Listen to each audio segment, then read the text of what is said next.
จังหวัดเชียงใหม่ 19 นาฬิกาฟังพระธรรมเทศนาหนึ่งกันฟังเทศฟังธรรม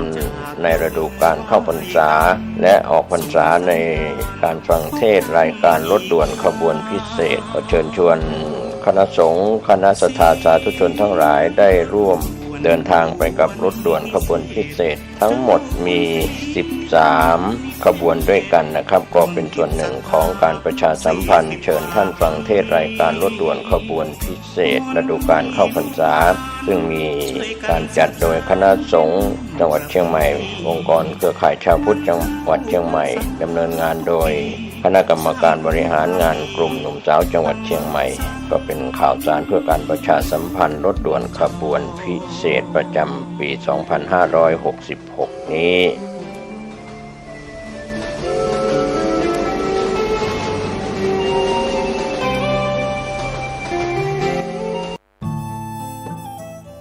ท่านกำลังติดตามรับฟังสถานีวิทยุกระจายเสียงพระพุทธศาสนาแห่งชาติและสังคมคลื่นเพื่อการศึกษาพระพุทธศาสนาและวัฒนธรรมระบบ FM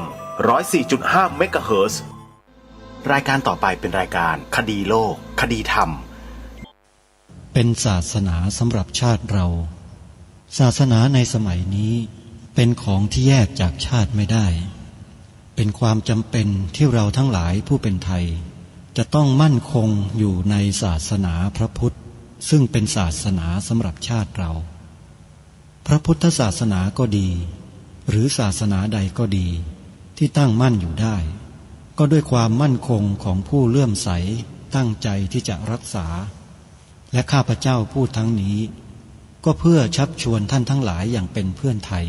และเพื่อนพุทธศาสนิกชนด้วยกันทั้งนั้นเพื่อความมั่นคงแห่งพระพุทธศาสนาข้าพเจ้ารู้สึกว่าได้ทำหน้าที่สมควรแก่อุปถัมภ์พระพุทธศาสนาเราจะตั้งใจรักษาศาสนาของเราด้วยชีวิตและถ้าท่านตั้งใจจะช่วยข้าพเจ้าในกิจอันใหญ่นี้แล้วก็จะเป็นที่พอใจข้าพเจ้าเป็นอันมากเพราะฉะนั้นเป็นหน้าที่ของเราทั้งหลายที่จะช่วยกันบำรุงรักษาพระพุทธศาสนาอย่าให้เสื่อมสูญไปการที่จะบำรุงพระพุทธศาสนาเราต้องรู้สึกก่อนว่าหลักของพระพุทธศาสนาคืออะไรเราจะถือว่าเราเป็นไทยด้วยกันหมดเราจะต้องรักษาความเป็นไทยของเราให้ยั่งยืนเราจะต้องรักษาพระพุทธศาสนาให้ถาวรวัฒนาการอย่างที่เป็นมาแล้วหลายชั่วโคตรของเราทั้งหลายพระบรมราโชวาทของพระบาทสมเด็จพระมงกุฎเกล้าเจ้าอยู่หัวรัชกาลที่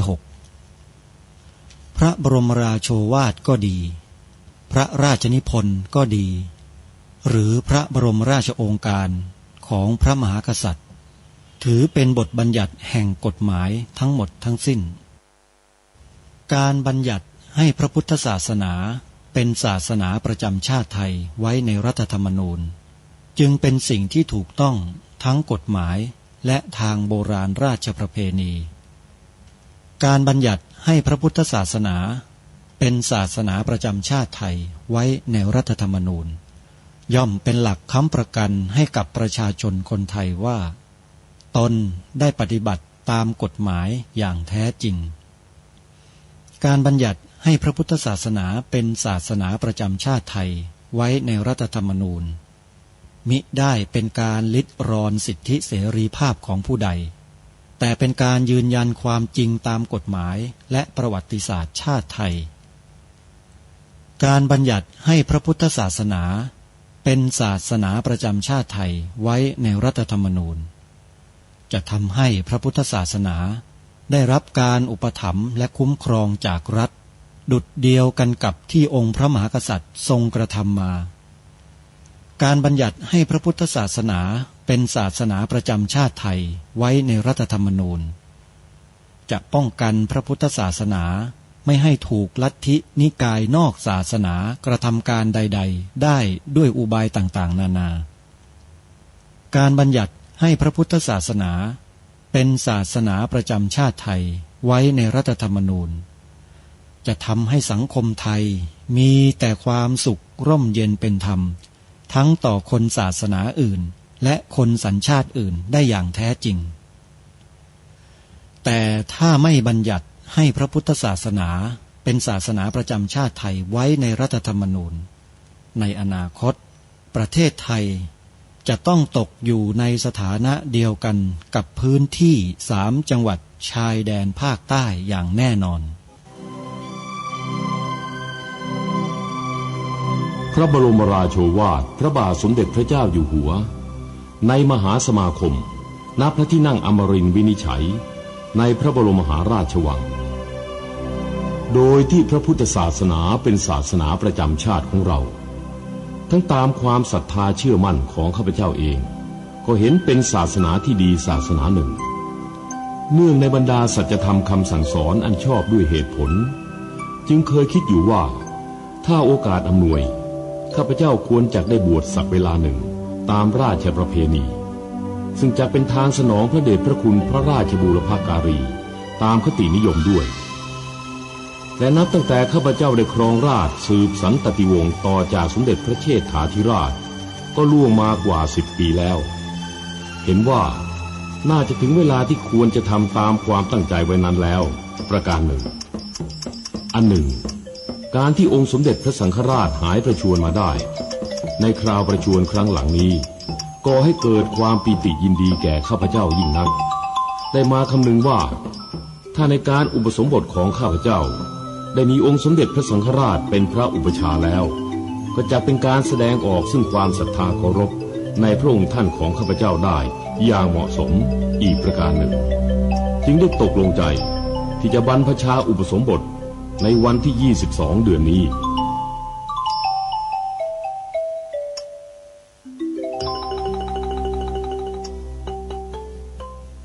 ใช้โทรศัพท์มือถือของท่านดาวน์โหลดแอปพลิเคชันที่ชื่อว่าวิทยุพุทธศาสนาทั่วไทยเพื่อติดตามรับฟังรายการนี้ได้ทุกวันแอปพลิเคชันนี้ได้รวบรวมสถานีวิทยุพระพุทธศาสนาแห่งชาติไว้ในที่เดียวกันมากถึง40 สถานีทั่วไทยสถานีวิทยุพระพุทธศาสนาแห่งชาติทุกภูมิภาคของประเทศไทยรวมอยู่ที่แอปพลิเคชันนี้แล้วพร้อมที่จะให้บริการธรรมะสาระที่เป็นประโยชน์แก่ท่านผู้ฟังทั้งหลายตลอด24 ชั่วโมงจึงประชาสัมพันธ์เชิญชวนพุทธศาสนิกชนไทยของเราทุกท่านทุกคนได้ร่วมกันเผยแพร่แอปพลิเคชันดังกล่าวนี้ให้แก่พี่น้องพุทธบริษัทของเราด้วยเพื่อการขยายเขตบุญกุศลให้เกิดมีขึ้นอย่างกว้างขวางต่อไปใครก็ตามที่แนะนำที่บอกให้ผู้อื่นดาวน์โหลดแอปพลิเคชันนี้ผู้นั้นได้บุญทุกวันเพราะคนที่ดาวน์โหลดนั้นเขาจะได้สดับตรับฟังพระธรรมคำสอนของพระสัมมาสัมพุทธเจ้าได้มากยิ่งขึ้นมีความรู้ยิ่งขึ้นไปสามารถที่จะนำไปประพฤติปฏิบัติขัดเกลาจิตของตนเองเพื่อล้างมลทินในใจที่ถูกครอบงำมาด้วยข้อมูลข่าวสารที่เป็นพิษเป็นภัยต่อจิตใจได้การฟังธรรมนั้นสามารถล้างจิตของเราได้จริงๆทางรายการจึงได้แนะนำให้ดาวน์โหลดแอปพลิเคชันนี้กันไว้เพราะมันหมายถึงอนาคตของชีวิตเราทุกคนเลยโยมการฟังธรรมเนี่ยคือการสั่งสมอนาคตเอาไว้นะการสั่งสมบุญนำสุขมาให้ประโยคนี้องค์สมเด็จพระสัมมาสัมพุทธเจ้าตรัสไว้ในพระบาลีที่ว่า สุโขปุญญัสสะอุจจโยการสั่งสมบุญนำสุขมาให้เพราะฉะนั้นการบอกให้ผู้อื่นดาวน์โหลดแอปพลิเคชันนี้ไว้จึงเป็นเหตุเบื้องต้นของบุญกุศลที่จะงอกงามไพบูรย์ขึ้นโดยลำดับเกิดจากจิตใจเราซึ่งเป็นผู้บอกก่อนและผู้ที่ได้ดำเนินการตามติดตามรับฟังตามก็จะได้บุญเพิ่มขึ้นอันนี้แหละเขาเรียกว่าใช้บุญต่อบุญกันไปเรื่อยๆเรียกว่า direct บุญทางโลกเขาเรียกว่า direct sell ใช่ไหมโยมขายแต่วัตถุนิยมกันอย่างเดียวขายออนไลน์กันเป็นเทน้ำเทท่าร่ำรวยกันมหาศาลร่ำรวยกันไม่หวัดไม่ไหวตายไปก็เอาอะไรไม่ได้สักอย่างหนึ่งเอาไปไม่ได้เลยแต่บุญกุศลนี่ต่างหากแล้วยิ่งสั่งสมยิ่งเต็มยิ่งมากยิ่งเพิ่มพูนไม่เช่นนั้นองค์สมเด็จพระสัมมาสัมพุทธเจ้าจะไม่ตรัสอย่างนี้แน่นอนสุขโขปุญญัสสะอุจจโยที่กล่าวมาเพราะฉะนั้นรายการนี้จึงไม่เบื่อในการที่จะแนะนำพวกเราให้ดาวน์โหลดแอปพลิเคชันที่ชื่อว่าวิทยุพุทธศาสนาทั่วไทยแล้วให้บอกผู้อื่นดาวน์โหลดต่อกันไปให้กว้างๆขวางๆเยอะๆแต่อย่าไปขวางกันนะโยมให้กว้างขวางเพื่อบุญนี้จะได้กระจายไปให้ทั่วถึงกันแล้วท่านสาธุชนลองนึกดูทีว่าถ้าบุญกุศลขยายกว้างออกไปเป็นวงกว้างยิ่งขึ้นปรากฏเกิดขึ้นในจิตใจของคนที่ฟังธรรมขึ้นมากขึ้นเนี่ยบ้านเมืองเราจะเป็นยังไงโยมลองนึกดูเกลื่อนกลนไปด้วยบุญด้วยกุศลใช่ไหมการคิดการพูดการทำก็จะเจือไปด้วยบุญด้วยกุศลเต็มไปหมดเลยบ้านเมืองนี้ก็จะมีแต่คนใจบุญใจกุศลใช่ไหมดีไหมโยมคนไทยเราจิตใจเป็นบุญเป็นกุศลกันทั้งบ้านทั้งเมืองเนี่ยดีไหมโยมถ้าหากว่าจิตใจคนไทยของเราส่วนมากมีแต่ความละโมบโลภมากอยากได้อยากใหญ่อยากมีอยากเป็นเนี่ยแล้วมันดีไหมโยมมันมีแต่การแข่งแย่งยื้อแย่งแข่งขันกันเนี่ยมันดีไหมโยมพิจารณาในข้อนี้กันเถอะแล้วเราจะมองเห็นข้อเปรียบเทียบที่ชัดเจนอาตมาภาพเคยอยู่ในฐานะยื้อแย่งแข่งขันมาก่อนแล้วเมื่อเข้ามาในทางธรรมแล้วก็มาเห็นโทษของมันชัดเจนเลยว่ามันไม่มีประโยชน์อะไรเลยที่เราจะไปยื้อแย่งแข่งขันอะไรก็ใครเขาเนี่ยเรามาทำหน้าที่ของเราให้เต็มที่เต็มเหนี่ยวดีกว่าอยู่บนจุดยืนของเรานี่แหละใครจะเห็นใครจะไม่เห็นก็ไม่เป็นไรแต่ตัวเรารู้ตัวเราเองเป็นอย่างดีเลยว่าเราคิดเราพูดเราทำอะไรเพื่ออะไรคนอื่นไม่รู้ไม่เป็นไรแต่เรารู้เราก็ภูมิใจตัวเราเองเราก็ไหว้ขอบคุณตัวเราเองได้เห็นไหมเล่าคนเราถ้าไหว้ตัวเองได้ขอบคุณตัวเองได้เนี่ยถือว่าใช้ได้นะเป็นคนที่ไม่ตกการไม่ตกเวลาเลยนี่แหละมันเกิดจากการฟังนี่แหละฮะเบื้องต้นเลยคือใช้หูเนี่ยฟังในสิ่งที่ดีๆเข้าไปในหูเข้าไปในสมองเข้าไปสู่จิตใจให้มากๆบ่อยๆเนืองๆทุกวี่ทุกวันฟังไปเถอะครูบาอาจารย์ท่านอุตส่าห์สู้พัฒนาทำแอปพลิเคชันให้แล้วนะไม่ใช่ของง่ายนะโยม ไม่ใช่ใครๆก็มานั่งทำกันได้นะแอปพลิเคชันแบบนี้โยมมีหนึ่งเดียวเท่านั้นที่ทำให้เราเนี่ยคือวัดป่าจริยธรรมเพื่อแผ่ไปถึงครูบาอาจารย์ของเราที่มีสถานีวิทยุทั่วประเทศบอกให้ท่านส่ง URL เข้ามาส่งรายละเอียดเข้ามา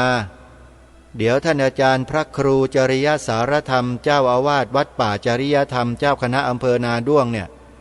จะอัปโหลดลงไปในระบบแอปพลิเคชันนี้ให้ก็ยังเฉยๆกันอยู่ทำบ้างไม่ทำบ้างปีหน้ายังไม่รู้เลยว่าสถานีวิทยุที่ออกอากาศกันอยู่ภาคพื้นดินเนี่ยมันจะรอดกันหรือเปล่าเพราะมีข่าวมาตั้งแต่ต้นปีตั้งแต่ปลายปีที่แล้วว่าเขาจะปิดสถานีวิทยุของพระทั่วประเทศใช้อำนาจทางกฎหมายนั่นแหละแล้วกฎหมายเนี่ยใครมันเขียนน่ะใครมันร่างขึ้นมาล่ะก็คนนี่แหละคนประเภทไหนร่างกฎหมายมาปิดสถานีวิทยุพระน่ะคนประเภทไหนโยมคนประเภทไหนไปคิดเอานะพระพยายามที่จะหาช่องทางให้ญาติโยมเนี่ยไม่พลาดโอกาสในการฟังธรรมะก็เลยสร้างแอปพลิเคชันวิทยุพุทธศาสนาทั่วไทยนี้ขึ้นมาอาตมาภาพเห็นว่ามีประโยชน์มากก็เลยพูดบอกประกาศเชิญชวนพวกเรากันทุกวั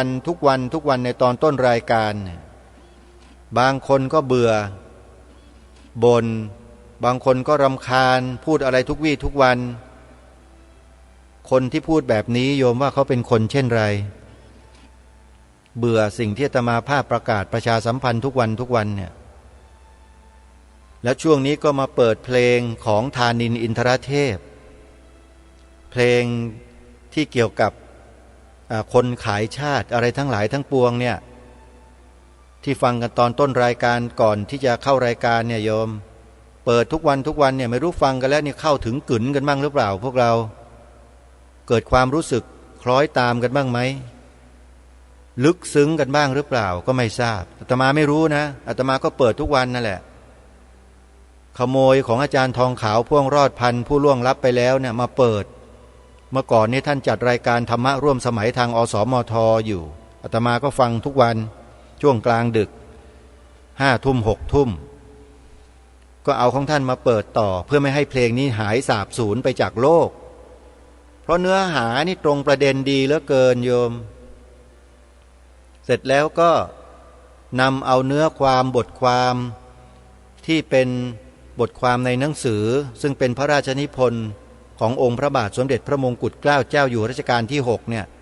มาย้ำมาบอกกับพวกเราว่าพระองค์ท่านตรัสไว้เช่นนี้นะตรัสไว้อย่างนี้นะเพื่อเตือนสำนึกของคนไทยลูกหลานไทยของเราเนี่ยให้มีความสำนึกในพระมหากรุณาธิคุณของพระองค์ท่านที่พระองค์ทรงสู้อุตสาห์รักษาความเป็นไทยมาไว้ให้แก่พวกเราถึงวันนี้เนี่ยถ้าเราลูกหลานไม่สืบสารรักษาต่อยอดพระราชปณิธานของพระองค์ท่านตรงนี้แล้วจะไปให้พวกไหนใครที่ไหนมาสืบสารรักษาต่อยอดล่ะถ้าไม่ใช่พวกเราคนไทยด้วยกันใช่ไหมแต่เราช่วยกันไหมล่ะหรือมานั่งบ่นกันหน้าเบื่อหน้ารำคาญเปิดอะไรกันทุกวันบ่นอย่างนั้นหรือเปล่าโยมไม่บ่นด้วยปากก็บ่นในใจจริงไหมมีไหมถ้ามีก็พิจารณาตัวเองได้แล้วล่ะว่าตัวเองจะต้องพัฒนากายวาจาจิตของตนเองให้มันมาเป็นลูกหลานคนไทยได้อย่างไรถ้าหากยังบ่นอย่างนั้นอยู่แปลว่าไม่ใช่คนไทยแล้วความเป็นไทยแทบจะหมดแล้วแหละอย่างนั้นนะแล้วก็ตามด้วยเหตุผลเรื่องการบัญญัติรับรองพระพุทธศาสนาไว้ในรัฐธรรมนูญบัญญัติไว้แล้วดียังไงนะหลายประการเลยแล้วถ้าหากไม่บัญญัติไว้มันจะเกิดอะไรขึ้นก็สรุปเอาไว้ช่วงท้ายชัดเจนเปิดมันทุกวันอย่างนี้แหละใครจะไม่ฟังก็ช่างแต่เชื่อว่าคนดีคนมีความกตัญญูกตเวทีต่อแผ่นดินเกิดต่อบรรพบุรุษไทยเนี่ยฟังแล้วก็ไม่เบื่อที่จะฟังด้วยอาตมาว่ามีนะ มีเยอะเลยส่วนคนที่ไม่ฟังแล้วก็บ่นอย่างงู้นอย่างนี้มีไม่กี่คนหรอกอาตมาไม่เคยสนใจเลยคนพวกนี้ไร้ค่าไร้ราคาไม่หลงเหลือความเป็นไทยเอาไว้แล้วแบบนั้นเพราะฉะนั้นสิ่งที่นำมาเปิดให้ฟังให้ท่านทั้งหลายได้ฟังเนี่ยอาตมาภาพหรือกระผมเนี่ยทำการวิเคราะห์สังเคราะห์ต่อสู้มีประสบการณ์อะไรต่างๆมาถึง20-30 ปีที่ผ่านมามองเห็นเลยว่าเราขาดตกบกพร่องอะไรกันก็นำเอาสิ่งนั้นแหละมาอุดรอยรั่วพวกเราเอาไว้ไม่ให้เป็นพวกแม่กระชังพ่อกระชังก้นรั่วถูกฝ่ายศัตรูหลอกอยู่ทุกวันไม่ต้องการให้เราถูกหลอกแบบนั้นก็เลยมาอุดรอยรั่วด้วยวิธีการที่แนะนำที่เสนอแนะให้ทำกันนี่แหละอย่าง3 ข้อที่ให้ทำกันเนี่ยท่านยังจำกันได้ใช่ไหมให้พูดให้ท่องจำและให้ลงทะเบียนเขียนใบสมัคร3 ข้อพระพุทธศาสนาเป็นศาสนาประจำชาติไทยของเราอันนี้ข้อที่1ให้พูดให้ติดปากเลยแล้วก็ถ่ายทอดสอนบอกลูกหลานเราให้พูดตามเหตุผลคงไม่ต้องบอกกันหรอกใครที่ฟังรายการนี้มานานแล้วตลอดแล้วไม่ต้องมาถามเหตุผลนอกจากคนที่ยังโง่อยู่เท่านั้นแหละที่ถามมันอยู่นั่นแหละถามไม่รู้จักจบจากสิ้นเพราะฉะนั้นคนที่เข้าใจแล้วทำเลยฮะบอกว่ามีประโยชน์ต่อส่วนรวมก็มีประโยชน์สิและไม่ได้ไปทำร้ายใครไม่ได้ไปทำลายใครเลยพูดคำนี้ประโยคนี้พระพุทธศาสนาเป็นศาสนาประจำชาติไทยของเราเนี่ยพูดเข้าไปสอนลูกหลานท่องมันเข้าไปเพราะนี่คือการย้ำความจริงของประเทศนี้ด้วยตัวของเราซึ่งเป็นเจ้าของประเทศประชาชนคนไทยทุกคนเนี่ยย้ำความเป็นประเทศไทยหรือความเป็นไทยเนี่ยเอาไว้อย่าให้มันหายสาบสูญไปถ้าเรานิ่งเราไม่พูดไม่กล่าวไม่แสดงเดี๋ยวก็หมดไม่หมดเปล่านะมีคนมาสวมรอยแทนอีกนะจะบอกให้นะตอนนี้หลักสูตรการศึกษาชาติก็เริ่มมาสวมแล้วเห็นไหมล่ะมาสวมรอยกันใหญ่แล้วคงไม่ต้องบอกนะว่าอะไรมาสวมรอยความเป็นไทยเราข้อที่2ความหมายพระราชทานธงไตรรงค์รัชกาลที่6พระองค์พระราชทานไว้ให้เราแล้วเราลูกหลานคนไทยผู้อยู่ภายใต้พระบรมโพธิสมภารใต้เบื้องพระยุคลบาทเป็นผู้ที่อ้างตัวเองว่าจงรักภักดีจงรักภักดีเราท่องจำบทพระราชนิพนธ์ของพระองค์ตรงนี้กันได้หรือยังเอาใจใส่กันบ้างหรือเปล่าหรือดีแต่พูดกันอยู่นั่นน่ะดีแต่พูดอยู่นั่นแหละดีแต่ตำหนิผู้ดำเนินรายการอยู่อย่างนั้นน่ะเหรอไม่เห็นทำอะไรเลยจะมาตำหนิทำไมมาบ่นกันอยู่ทำไมทำสิฮะนี่มันคือประโยชน์ของชาติไม่ใช่ประโยชน์ของใครนะที่มารณรงค์ให้ทำกันเนี่ยขอร่ำรำพันบรรยายความคิดเครื่องหมายแห่งสีทั้ง3งามถนัดขาวคือบริสุทธิ์สีสวัสดิ์หมายพระไตรรัตน์และธรรมะคุ้มจิตไทยแดงคือโลหิตเราไซซึ่งยอมสละได้เพื่อรักษาชาติศาสนาน้ำเงินคือสีโสภาอันจอมประชาทะโปรดเป็นของส่วนองค์จัดริ้วเข้าเป็นไตรรงค์จึงเป็นสีธงที่รักแห่งเราชาวไทยทหารอวตารนำไปยงยุทธวิชัยวิชิตก็ชูเกียรติสยามท่องกันได้หรือยังน้อมนำมาใส่เกล้าใส่กระหม่อมกันหรือเปล่าพวกที่ชอบอ้างตัวเองว่าจงรักภักดีจงรักภักดีทุกคนนั่นแหละไม่ว่าใครทั้งนั้นจะใหญ่จะโตมาจากไหนก็ตามเถอะทำกันบ้างหรือเปล่าล่ะไม่ใช่นักเลงหรอกที่พูดแบบนี้เพราะเป็นคนจริงไงแล้วทำจริงพูดจริงทำให้เป็นตัวอย่างให้เห็นกันอยู่เนี่ยเป็นนี่แหละโยมและพวกเราล่ะสืบสารรักษาต่อยอดสิ่งที่บรรพชนได้ทรงสร้างทรงทำเอาไว้หรือเปล่าหรือมาลบล้างกันหรือว่านิ่งๆเฉยๆไม่ใส่ใจกัน ถามตัวเองดิถามบ่อยๆหน่อยไอ้ตัวเองเนี่ยรายการนี้พยายามจะบอกให้ทุกคนเนี่ยถามตัวเองบ่อยๆหน่อยว่าเป็นคนไทยกันจริงหรือเปล่าเป็นลูกหลานไทยจริงหรือเปล่าถ้าเป็นจริงแล้วไหนล่ะแสดงออกความเป็นไทยมาหน่อยดิมันมีอะไรอยู่ในข้างในมั่งที่หลงเหลืออยู่ในความเป็นไทยมีไหมตรงไหนบางคนก็ร้องเพลงชาติร้องผิดถูกก็มีเหมือนกันร้องแล้วมันซาบซึ้งมันเข้าถึงใจบ้างไหมเพลงชาติอ่ะพอไหมร้องเพลงชาติได้แล้วบอกว่ารักษาความเป็นไทยไว้ได้ไม่พอไม่ใช่ของแท้นั่นน่ะแค่เปลือกร้องเพลงชาติไทยใครๆก็ร้องได้ร้องมาตั้งแต่เป็นเด็กเป็นเล็กร้องมาตั้งแต่เป็นอนุบาลทำไมจะร้องจนไม่ได้แต่สิ่งที่ไม่ได้กันเลยตั้งแต่อนุบาลมายันปริญญาเอกไม่ได้คือความหมายพระราชทานธงไตรรงค์นี่แหละไม่ได้กันเลยไม่สนใจกันเลยต่างชาติต่างศาสนาก็แทรกซึมเข้ามาในระบบสังคมเราเรื่อยบางโอกาสบางครั้งหรือหลายๆครั้งก็พยายามที่จะบิดเบือนความคิดของคนไทยเราเนี่ยให้แปลกแยกแตกต่างกันออกไปจนกลายเป็นความแตกแยกทางความคิดก็มีอย่างเรื่องสีขาวธงไตรรงค์เนี่ยชัดเจนเลยมีคนพยายามจะไปบิดเบือนของพระองค์ท่านแล้วก็ไปนำเสนอผ่านโครงการอะไรต่อไม่อะไรอาตมารู้หมดแหละหลักฐานข้อมูลเพียบซึ่งตอนนี้ก็ส่งไปให้ทางอปปสเขาแล้วส่งไปให้ทางคุณประพันธ์นั่นน่ะคุณประพันธ์ที่กำลังออกรายการชื่อคลิปวิดีโอนะโยมลองไปฟังดูนะเมื่อวัน2 วันนี้เองเนี่ยแกออกรายการสดๆเนี่ยชื่อคลิปว่ารวมพลังคนไทยพุทธรายการนี้ก็ย้ำมาโดยตลอดว่าให้ไปฟังอาตมาส่งข้อมูลไปให้แกอธิบายให้แกฟังอธิบายเป็นชั่วโมงเลยกว่าแกจะเข้าใจได้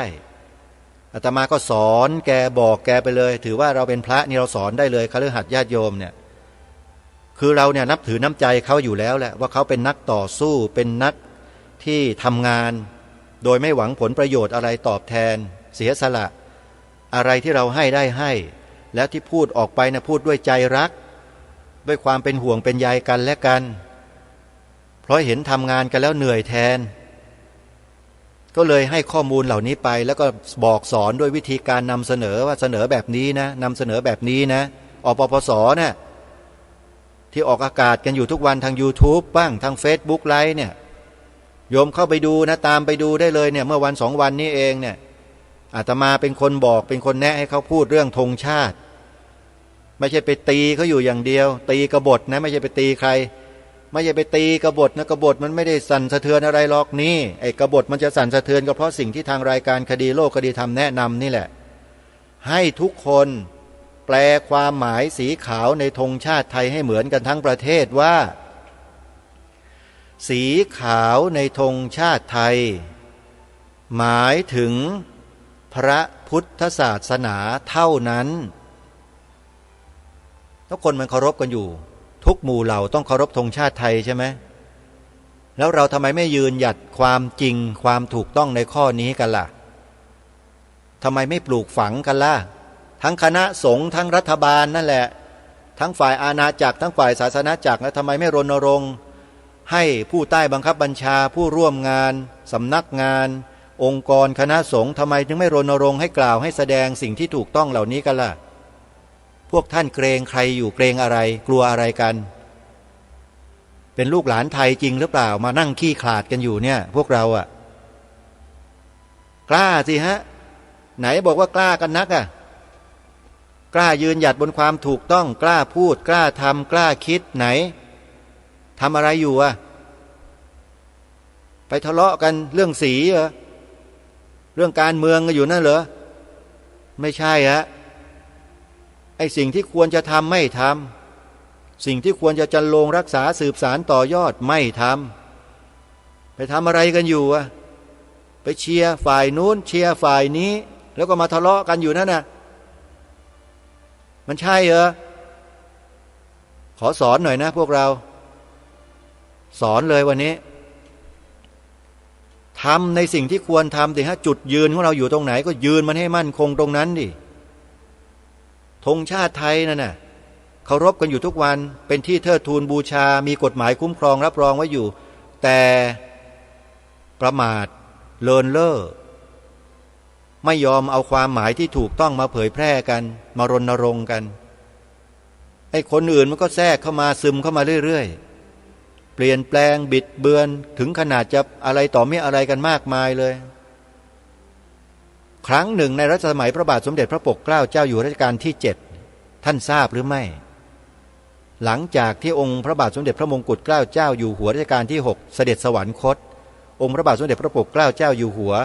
ก็เสด็จเถลิงถวัลย์ราชสมบัติขึ้นครองราชย์เป็นรัชกาลที่7ทรงบริหารกิจการบ้านเมืองมาระยะหนึ่งแล้วก็เกิดเหตุการณ์ที่ไม่คาดคิดขึ้นโดยที่เราเองก็ไม่ทราบว่าคืออะไรแหละต้องเกิดแน่นอนทำให้พระองค์ท่านจึงมีแนวพระราชดำริต้องการที่จะให้มีการพิจารณาศึกษาเรื่องการใช้ธงชาติอีกครั้งหนึ่งในรัชสมัยของรัชกาลที่7นะครับครูบาอาจารย์ฟังให้ดีนะน่าจะมีอะไรที่จะส่งผลกระทบพระราชฤทัยของพระองค์ท่านในเรื่องนี้แน่นอนพระองค์ท่านจึงทรงมีแนวพระราชดำริให้มีการศึกษาพิจารณาในเรื่องดังกล่าวแล้วก็เชิญองคมนตรีทั้งหมดมาช่วยกันพิจารณาในข้อต่างๆที่พระองค์ทรงกำหนดไว้5ข้อว่าจะให้เปลี่ยนธงชาติดีไหมใช้ธงช้างเหมือนเดิมไหมหรือใช้ธงชาติทำอะไรธงช้างทำอะไรหรือจะไม่ต้องเปลี่ยนหรือจะใช้เหมือนเดิมในลักษณะนี้นะฮะสรุปให้สั้นๆก็ให้องคมนตรีคณะองคมนตรีทั้งหมดช่วยกันวินิจฉัยใน5ข้อนี้ปรากฏว่าพอสรุปมาภายใน15วันนะฮะเสียงแตกกันไปหมดเลยฮะคนนั้นก็จะเอาอย่างนั้นคนนี้ก็จะเอาอย่างนี้คนนู้นปรากฏว่าไม่เป็นเอกภาพองค์พระบาทสมเด็จพระปกเกล้าเจ้าอยู่หัวจึงตัดสินพระทัยเองเลยเพราะองคมนตรีเหล่านั้นสมัยนั้นไม่สามารถจะสรุปประเด็นที่พระองค์ได้ทรงเสนอให้องคมนตรีพิจารณานั้นเป็นเอกภาพได้เลยพระองค์ท่านก็ทรงตัดสินพระทัยว่าให้ใช้ธงไตรรงค์เป็นธงชาติไทยเหมือนเดิมนี่คือห้ามเปลี่ยนแปลงนะครับความหมายก็เหมือนเดิมสีธงขนาดธงก็เหมือนเดิมทุกอย่างเลยนี่คืออะไรฮะคือกฎหมายของประเทศนะครับเนี่ยรัชกาลที่7สมัยนั้นยังเป็นยุคสมบูรณาญาสิทธิราชนะครับอย่าลืมนะเพราะฉะนั้นพระราชวินิจฉัยตรงนี้จึงเป็นกฎหมายนะฮะใครจะมาบิดเบือนเปลี่ยนแปลงไม่ได้แต่มันก็มีคนที่ไปอยู่ในอำนาจยุคหนึ่งสมัยหนึ่งเมื่อปีพ.ศ. พระพุทธศักราช 2553 ไปนั่งอยู่ในสำนักนายกรัฐมนตรีเนี่ยทำเนียบรัฐบาลนี่แหละไปจัดพิมพ์หนังสือออกมาเผยแพร่ให้คนไทยลูกหลานเยาวชนไทยทั่วไปหมดทั้งประเทศเลยเดินสายจัดนิทรรศการไปเรื่อยแล้วก็เอาข้อมูลบางอย่างที่เกี่ยวกับความหมายธงชาติผิดๆเนี่ยไปเผยแพร่มีเจ้าหน้าที่ที่อยู่ในหน่วยงานนี้แหละหอบหนังสือมาตั้งเบ้อเร่อเลยมาให้อาตมาที่สถานีโทรทัศน์ดีทีวีเมื่อปี53เนี่ยหลักฐานพยานมีเต็มไปหมดเพียบเลยวันนั้นน่ะอาตมาก็เล่นเลยฮะออกรายการโทรทัศน์ดีทีวีรายการตระเวนคนตระเวนธรรมที่อาตมาภาพเป็นพิธีกรอยู่นำขึ้นหน้าจอทีวีนั่งจัดรายการกับท่านนายพลเอกคนหนึ่งซึ่งอยู่วปอ.เป็นหัวหน้าส่วนป้องกันประเทศคงไม่ต้องบอกชื่อท่านหรอกพอท่านเห็นเท่านั้นท่านตกใจให้มันทำกันได้ยังไงเนี่ยไม่ได้แบบนี้ท่านบอกไม่ได้มาบิดเบือนแบบนี้ไม่ได้เพราะท่านกลับไปจากรายการวันรุ่งขึ้นทำหนังสือถึงสำนักนายกเลยบอกให้เปลี่ยนแปลงให้จัดการเลยว่างั้นอย่างงี้แต่สุดท้ายท่านผู้ฟังฮะไม่เปลี่ยนฮะไม่ยอมเปลี่ยนฮะยังเอาเหมือนเดิมฮะเพียงแค่ลบคำในวงเล็บออกอย่างเดียวนิดเดียวเท่านั้นเองและแถมยังพิมพ์เพิ่มเผยแพร่อีก 20,000 เล่มรวมเป็นตั้ง 70,000 เล่มเนี่ยท่านคิดดูสิฮะว่าประเทศชาติบ้านเมืองเนี่ยมันเป็นอย่างนี้มันตกอยู่ภายใต้อำนาจของอะไรอ่ะทำไมไม่ยืนหยัดอยู่บนจุดยืนของความเป็นชาติตัวเองไปไหลไปตามเป็นทาสใครเขาอยู่อ่ะไปทำแบบนั้นเป็นทาสใครเป็นทาสของใครแต่ไม่ใช่เป็นลูกหลานของบรรพชนไทยแน่ไอการกระทำเช่นนั้นน่ะแล้วทำอยู่ในตำแหน่งอยู่ในอำนาจด้วย ซึ่งเรื่องนี้อาตมาส่งข้อมูลไปให้อปปสเขาเรียบร้อยแล้วท่านไปเปิดฟังดูในคลิปได้เลยใน YouTube ก็ได้ใน Facebook ก็ได้ชื่อคลิปนะชื่อคลิปรวมพลังคนไทยพุทธหรือจะเข้าไปในพิมพ์คำว่าอปปสก็ได้ออ่างปอปลาพอพานสอเสืออปพสแล้วท่านให้เข้าไปดูเลยเนี่ยออกมา2-3 วันเนี่ยออกต่อเนื่องกันมาเรื่องธงชาติเนี่ยและอาตมาภาพก็ย้ำกับวิทยากรที่เขาออกรายการเหล่านี้ว่าคุณต้องย้ำสิ่งนี้ทุกวันคุณไม่ต้องไปตีไม่ต้องไปกล่าวหาใครมากเอาแค่พอหอมปากหอมคอก็พอคุณมาเอาใจใส่เรื่องนี้เถอะทำมันทุกวันรับรองได้ว่าไอ้พวกกบฏที่คุณตีอยู่นั่นน่ะมันอกแตกตายแน่นอนเชื่อเถอะเพราะมันต้องการจะทำลายสิ่งนี้ของเราอยู่แล้วตั้งแต่ต้นมาแล้วตั้งแต่รัชกาลที่6นั่นน่ะไอ้กบฏพวกเนี้ยที่ต้องการที่จะล้มสถาบันกษัตริย์มาตั้งแต่รัชสมัยพระบาทสมเด็จพระจุลจอมเกล้าเจ้าอยู่หัวรัชกาลที่5ต่อเนื่องมาถึงรัชกาลที่6แล้วก็รัชกาลที่7แล้วมันก็ทำสำเร็จนะเห็นไหมมันอยู่ในนั้นแหละไอ้กบฏอะอปปสเขารู้ดีเขาออกมาตีแผ่อยู่ทางรายการก็แนะนำให้พวกเราเนี่ยไปศึกษาดูกันบ้างไปฟังเขาบ้างอย่าไปด่าอย่าไปว่าเขาดิดูเจตนาของเขาทำงานกันน่ะเขาต้องการปกป้องความเป็นไทยแต่ไอ้บางสิ่งบางอย่างเนี่ยเขาขาดเขาหายไปอาตมาก็เติมให้เขาอ่ะโดยเฉพาะเรื่องความหมายธงชาติไทยในเฉพาะในสีขาวธงชาติเนี่ยพูดในรายการนี้มาโดยตลอดเลยว่าพวกเราเนี่ยมันขาดตกบกพร่องมันเลินเล่อมันประมาทกันทั้งบ้านทั้งเมืองตั้งแต่ข้างบนยันข้างล่างเลยอ่ะปล่อยปละละเลยกันหมดไม่เคยเอาใจใส่เรื่องนี้กันเลยทั้งที่เป็นเรื่องใหญ่เป็นเรื่องสำคัญที่สุดด้วยอัตลักษณ์เอกลักษณ์สัญลักษณ์ของความเป็นไทยแท้ๆเลยที่สิ่งที่นำมาเสนอเนี่ยมีใครไม่ยอมรับบ้างอะว่าสิ่งที่นำมาเสนอเนี่ยเป็นอัตลักษณ์เอกลักษณ์สัญลักษณ์ของความเป็นไทยมีใครไม่ยอมรับมีใครปฏิเสธบ้างไหมมีไหมผู้นำเหล่าทัพมีเปล่าตำรวจมีไหมทหารมีไหมข้าราชการพลเรือนนักการเมืองมีป่ะใครบอกว่าไม่ใช่มั่งก็ไม่มีใครเถียงสักคนหนึ่งอ้าวไม่เถียงแล้วทำไงเฉยต่อเหรอแล้วทำไมไม่ช่วยกันไหนว่าเป็นจิตอาสากันไงจิตอาสาแบบไหนอ่ะนี่คือสิ่งที่องค์พระมหากษัตริย์พระราชทานเอาไว้ให้เป็นหลักชัยของประเทศแล้วจิตอาสาได้ทำกันบ้างไหมจิตอาสาทั้งหลายทำกันบ้างไหมล่ะเราไม่ได้ไปตีหัวใครไม่ได้ไปเบียดเบียนใครไม่ได้ไปทำร้ายใครเลยแต่เรามารักษาสิ่งที่มันเป็นของชาติบ้านเมืองหลักของประเทศชาติบ้านเมืองเข้าใจคำว่ารักษาไหมปกป้องคุ้มครองรักษานี่แหละสิ่งที่ทางรายการคดีโลกคดีธรรมทำอยู่พูดอยู่นี่แหละคือการปกป้องรักษาความเป็นชาติความเป็นไทยไม่ได้ไปด่าใครไม่ได้ไปว่าใครสักหน่อยมารณรงค์มาเชิญชวนพวกเราให้ทำหน้าที่กันแต่คำพูดคำจามันอาจจะออกดูแรงๆอาจออกจะดูแบบหนักๆเฮฟวี่ไปนิดนึงเท่านั้นเองไม่ไปใส่ใจอะไรเขากับเรื่องคำพูดหนักๆเบาๆมันไม่ใช่คำหยาบก็โอเคก็ใช้ได้แล้วนี่มันมีแต่ด้วยเหตุด้วยผลทั้งนั้นเลยใช่ไหมพูดภาษาไทยนะเนี่ยมันน่าจะรู้เรื่องกันนะพวกเราเนี่ยอย่ามีอัตตากันนักสิอย่าถือทิฏฐิกันให้มากมายนะพวกเราอะอาตมานี่เจอมาเยอะไม่อยากจะพูดนะโยมเดี๋ยวจะหาว่าอย่างงู้นอย่างนี้อีกเป็นชาวพุทธแท้ๆศึกษาเล่าเรียนกันมาก็สูงทั้งนั้นจบพระไตรปิฎกจบอะไรกันเยอะแยะไปหมดแต่อัตตาเต็มหัวเลยจริงไหมพอได้เป็นไอ้นั่นเป็นไอ้นี่หน่อยโอ้ไปใหญ่เลยทีนี้นี่เหรอปฏิบัติธรรมนี่เหรอธรรมะศึกษากันมาแล้วเป็นอย่างนี้เหรอโดนใครบ้างก็ไม่รู้นะก็ทำตัวเองกันทั้งนั้นเนี่ยไม่มีใครเข้าไปทำหรอกเอาอัตตาขึ้นอยู่บนหัวนะชูอยู่อย่างเงี้ยพอใครมาสะกิดหน่อยก็เกิดอาการไม่พอใจใช่ไหมความโกรธขึ้นความดันสูงเนี่ยมันเป็นอย่างนี้ คำสอนของพระพุทธเจ้าสอนให้เราลดไม่ใช่สอนให้เพิ่มลดนะลดอัตราตัวตนลงโดยเฉพาะคนที่เป็นจิตอาสาเนี่ยนั่นแหละสำคัญที่สุดคุณต้องเป็นตัวอย่างที่ดีลดอัตราลงไปซะศึกษาความเป็นชาติตัวเองให้มันถูกต้องให้มันชัดเจนแล้วนำเสนอไปรณรงค์กันช่วยกันไม่ใช่ทำพูดอะไรกันอยู่ก็ไม่รู้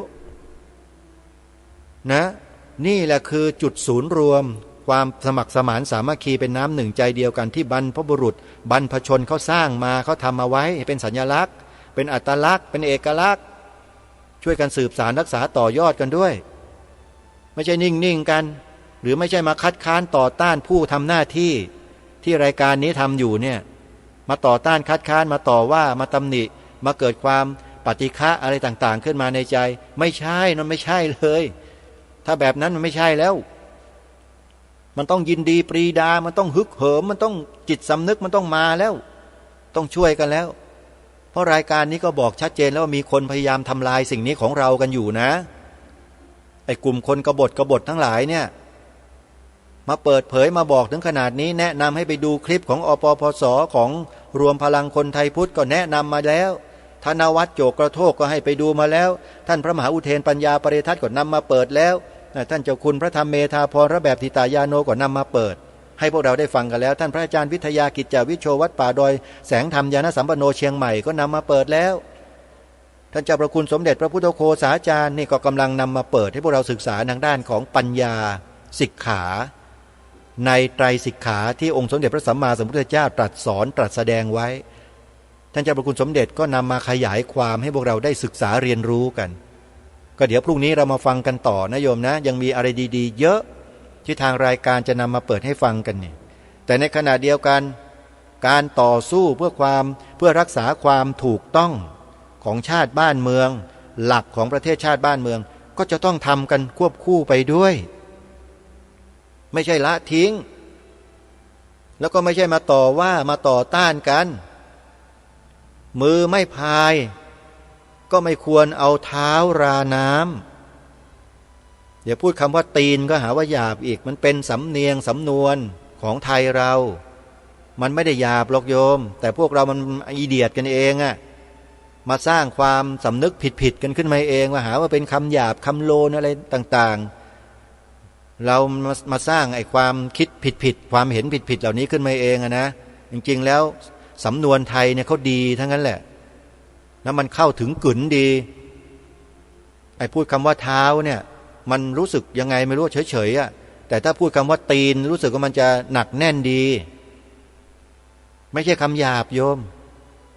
ก็เราใช้มันอยู่ทุกวันไม่ใช่เหรอเนี่ยตีนเนี่ยหยาบที่ไหนเล่าของดีนะนี่ถ้าไม่มีตีนมันจะเดินก็ได้ไหมเล่าเพราะฉะนั้นไม่มือไม่พายก็อย่าเอาตีนราน้ำเป็นสำนวนไทยนะฮะไม่ใช่คำหยาบนะโยมผู้พูดเนี่ยกำลังพูดมีสติดีอย่าเป็นคนเช่นนั้นนะอย่ากินบนเรือนแล้วขี้บนหลังคาไปถงไปถ่ายอะไรมันเพราะเกินไปถ่ายใช้กับคนพวกเนี้ยก็พูดให้มันตรงๆภาษิตเขาเนาะเอาละญาติโยมสาธุชนวันนี้มาบ่นให้ฟังอีกวันหนึ่งแล้วเนี่ยอย่าเพิ่งเบื่อกันแล้วกันยังไงก็สาระและประโยชน์มีอยู่ในเนื้อหาที่พูดนี้เต็มไปหมดเก็บกันให้ได้นะแล้วนำไปใช้ด้วยนำไปใช้เพื่อให้เกิดประโยชน์แก่ส่วนรวมไม่ใช่เอาไปใช้ประโยชน์ส่วนตัวมันใช้ไม่ได้หรอกสิ่งที่พูดไปเนี่ยประโยชน์ส่วนตนมันไม่ได้หรอกมีแต่คนก็จะเอาก้อนอิฐมามอบให้เขาไม่เอาดอกไม้มาให้หรอกให้รู้ตัวไว้ด้วยนะจิตอาสาทั้งหลายนะฝึกฝนอบรมตนเป็นจิตอาสาแล้วมันต้องรู้ดิว่าจิตอาสาเนี่ยมันต้องมีจิตเป็นยังไงใจเป็นยังไงต้องเป็นผู้ให้ให้อะไรล่ะให้แต่สิ่งที่ดีๆกับเขาไม่พอสิ่งดีๆมันต้องให้ความถูกต้องเขาด้วยอะไรเป็นสิ่งถูกต้องของชาติบ้านเมืองต้องให้เขาด้วยนี่ต้องขอบคุณอนุโมทนาบุญกับอปปสนะที่เพิ่งจะมารับสิ่งนี้ไปทำหน้าที่แล้วก็ขอให้ทำต่อเนื่องกันด้วยจะเป็นบุญเป็นกุศลแก่ประเทศชาติบ้านเมืองเหลือเกินแล้วเชื่อเธอถ้าช่วยกันรณรงค์ช่วยกันกล่าวช่วยกันแสดงช่วยกันอยู่บนจุดยืนที่บรรพชนเราได้ท ทำเอาไว้นะจะทำให้ประเทศของเราเนี่ยมีความเข้มแข็งกว่านี้เยอะเลยนะฝากไว้ทุกท่านวันนี้เวลาของรายการหมดท่านผู้ฟังต้องขอสมมติยุติรายการไว้จะเป็นเท่านี้พบกับรายการได้ใหม่ในวันต่อไปขอความสุขสวัสดีในธรรมแห่งองค์สมเด็จพระบรมศาสดาสัมมาสัมพุทธเจ้าจงปรากฏเกิดมีขึ้นในจิตใจของท่านผู้ฟังทุกท่านทุกคน